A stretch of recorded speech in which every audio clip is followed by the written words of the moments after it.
Richard Mawuko Duttey.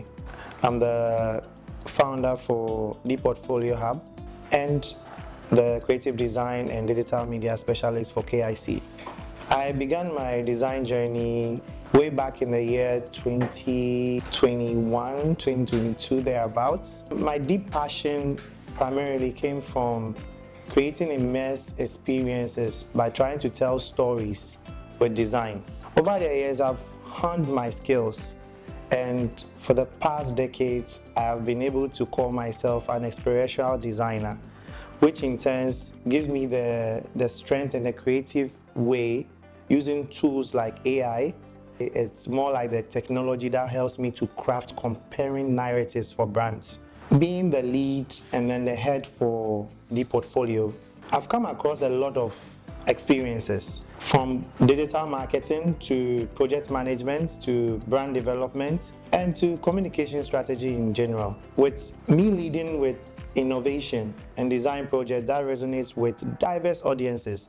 So my design thinking and my design mindset doesn't just come from using design in terms of the tools and AI, but I go beyond that to create experiences for the users.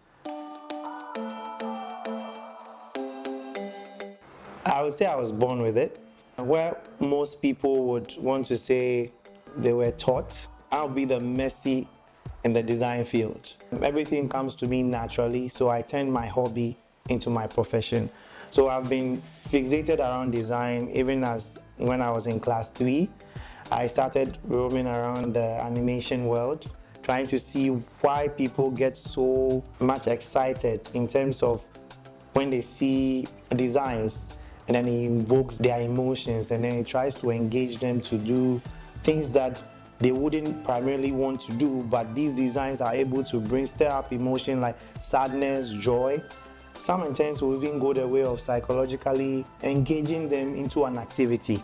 So that was when I got fixated with design.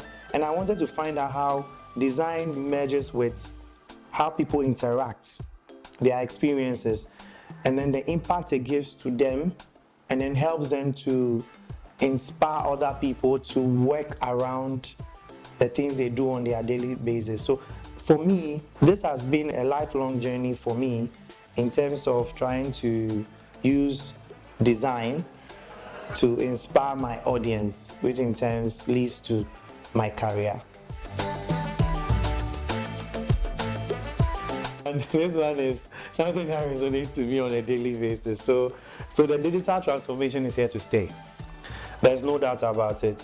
So if you're a creative person or a design thinking person, anything that has to do with design relation, you have to know that now we've moved away from a lot of things in terms of the influence that we have with aspirational design. That's somebody with a general knowledge in design.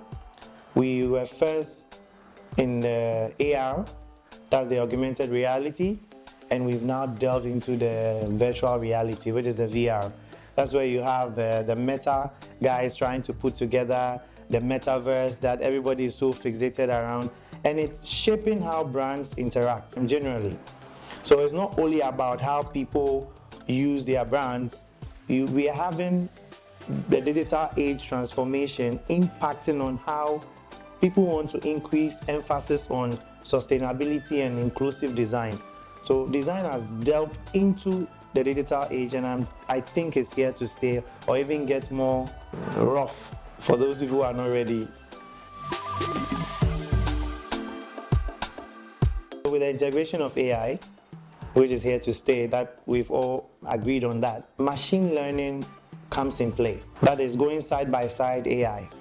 So every design thinking or process right now is delving towards making more experiences for brands or for personalities personalized.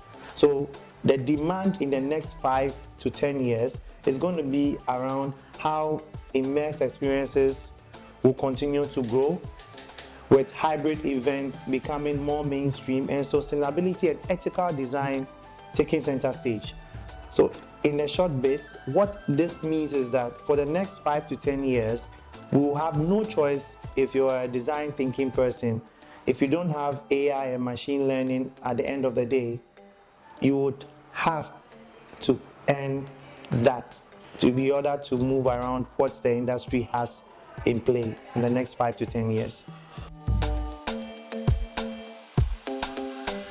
Nothing in the design world starts without research and you trying to understand what your audience needs and their preferences. So it's everywhere.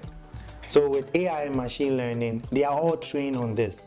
You need to know how you can closely collaborate with your stakeholders to ensure that every design element has a core message that is tailored, whether if you are using machine learning or you are using AI to craft a copy or to generate a video message. The prototyping, the user testing, they are all integral in the process. Ensuring feedback is imperative. You can't say, I'm not going to do the research. You have to put in the work. That is the only way you can understand what your audience needs and you'll be able to give them the information or the content they need at the end of the day. So everybody thinks they are not a part, or every design thinking person will say, I don't know what user experience is in this day and age. The simple answer is that you already have user experience at your fingertip. You use it on a daily basis. For instance, you pick a poster design, your color, your choice of arrangement, the body copy, the call to action. All these things are guided by your user experience. You are creating those valuable elements to help your user understand what you're trying to communicate.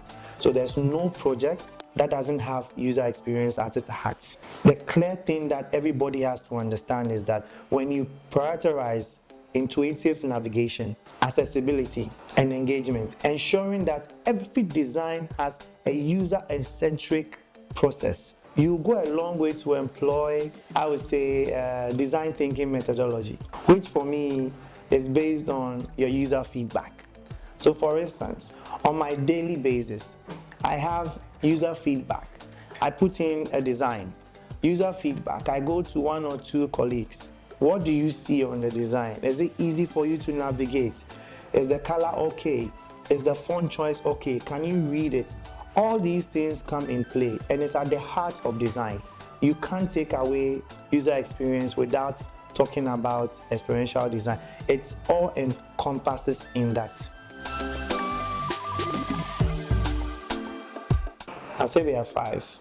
You need technical proficiency in design. That is 1. You need a user experience hands-on. You need project management. That's becoming a core part of every design thinking person. And my personal favorite, you need to have a mindset that is ready to adapt.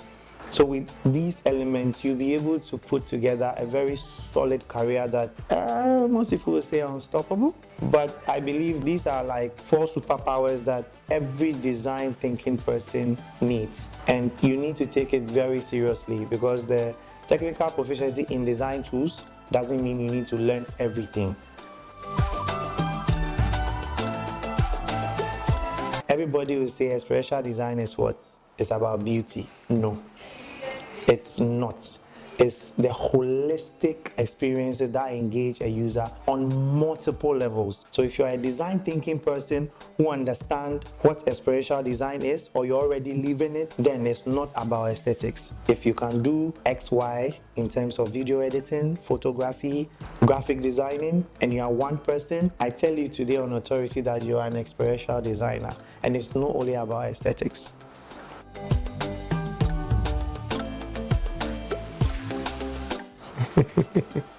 This one is from my late dad. He says education is the key.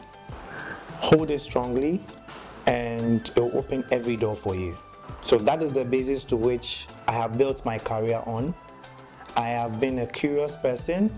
I've never stopped learning. Even at this stage of my career, I dedicate 3 hours a day to study. New knowledge that comes to you is very adaptive, and it changes your mindset with an industry that is changing. It's an industry right now, every week you hear something new. So if you are not on top of your toes, you will be in the Stone Age. And I don't think any designer would want to be in the Stone Age. So never stop learning and always be curious. Master the fundamentals.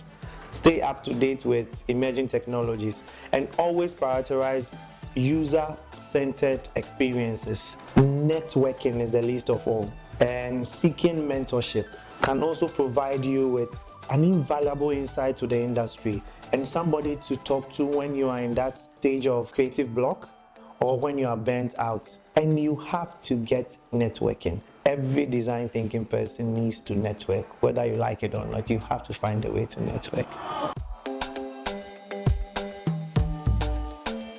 The design industry has its own values in portfolio as much as you have your resume. So for a design thinking person, your portfolio is your resume.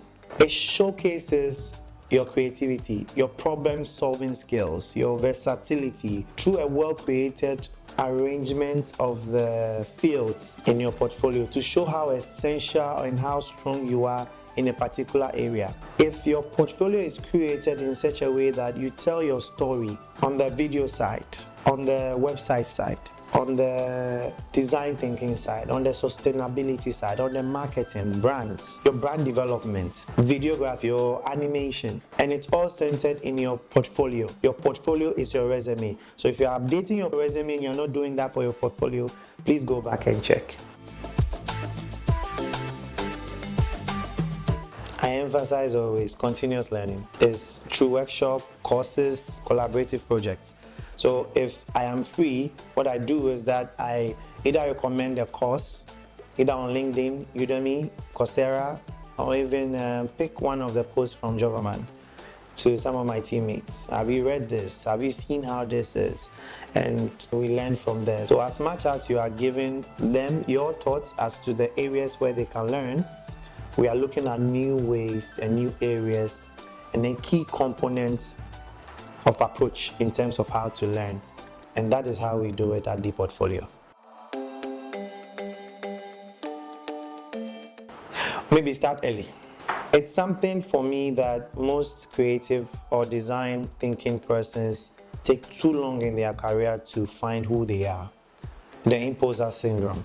We tend to follow our mentors so much that we get lost in their shadow. And I have gotten such an experience. The best thing you can do here, right now, is to do networking. It is very imperative that you understand that you need mentorship and networking.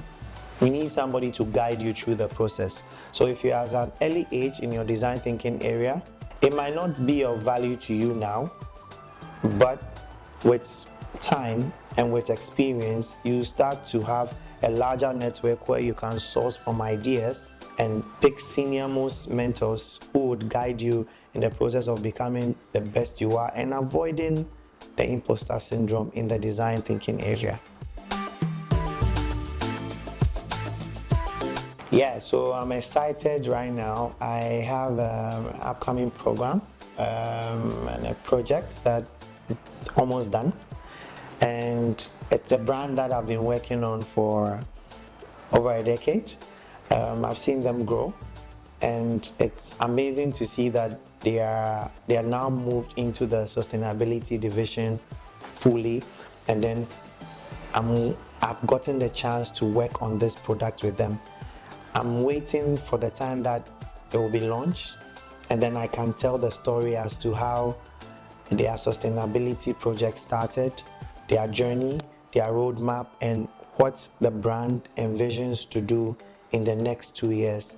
So I can't wait to share my experiential design journey, the benchmark I use every day when I'm aiming at a design, what the immense technology I have at my disposal has gone so much into my career to pivot me to the next level. So I can't wait to share this on my LinkedIn post. So just stay tuned for that one.